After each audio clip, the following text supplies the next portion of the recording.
میں نے لباس اتارا ہے تمہارے لیے. وَلِبَاسُ التَّقْوَى اور لباس پرہیزگاری کا ذَلِكَ خیر زیادہ بہتر ہے. لباس جو پرہیزگاری کا ہے وہ زیادہ بہتر ہے سب کے لیے. اللہ تعالیٰ کہتا ہے سب سے بہتر ہے.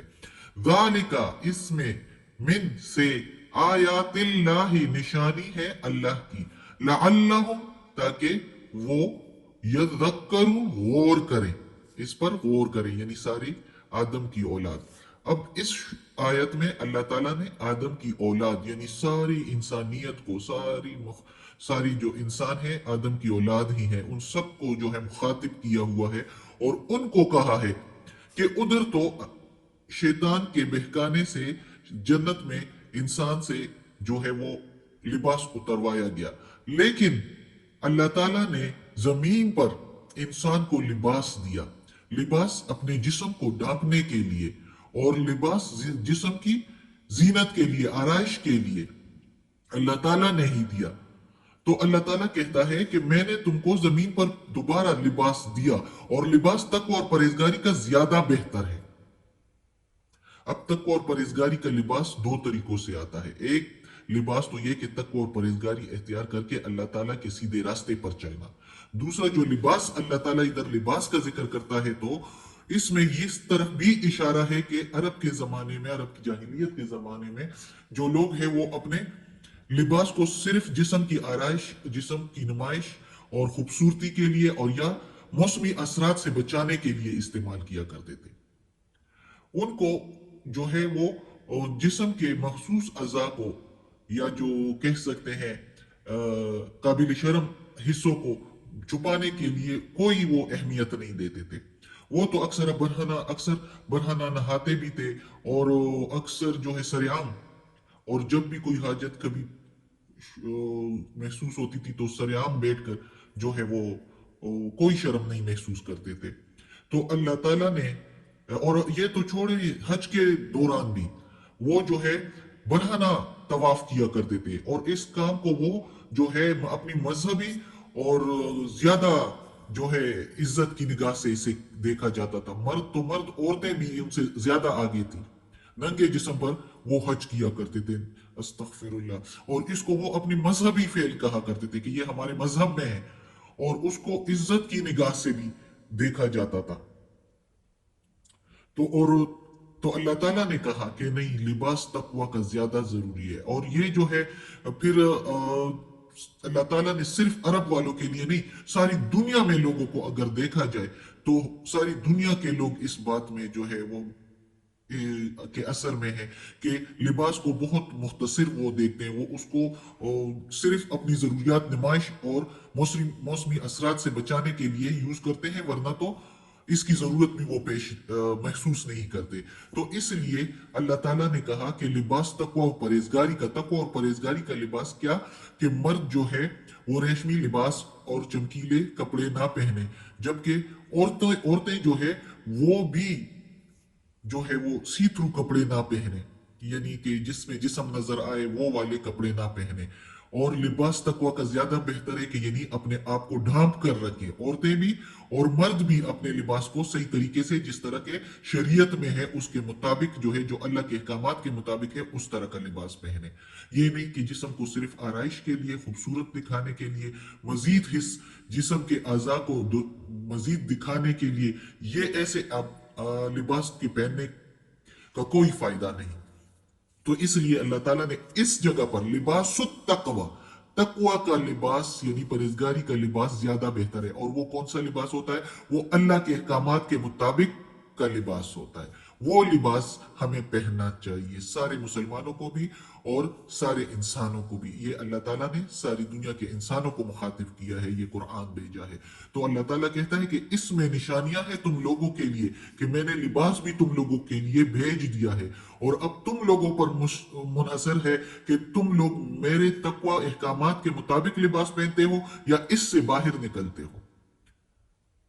تو اس کے لیے اللہ تعالیٰ نے کہہ دیا, اور اس بات میں یہ نشانیاں ہیں اللہ تعالیٰ کے لیے, اللہ تعالیٰ کی طرف سے. اور اللہ تعالیٰ کہتا ہے کہ اگر تم غور کرو تو اس میں تمہارے لیے فائدہ ہے. تو اللہ ہمیں توفیق دے کہ اللہ کے احکامات کے مطابق ہم سارے کام کریں. آج کا سبق ختم ہوتا ہے. صدق اللہ العظیم. اور یا اللہ، یا پروردگار، یا رب العالمین، یا مالک یوم الدین، یا اللہ کل شیء قدیر. یا اللہ، یہ ترجمے سے تلاوت کی ہے تفسیر کے ساتھ. اس تلاوت میں زیر زبر پیش میں تلفظ میں تفسیر میں کوئی غلطی ہوئی ہو تو یا اللہ معاف کر دینا. تو غفور الرحیم ہے، رحمان اور رحیم ہے. یا پروردگار، یا رب العالمین، ہمیں اپنے نیک اور صالح لوگوں میں شامل کر دے اور ہمیں عافیت والے معاملات دے. ہمیں اپنے نیک اور صالح لوگوں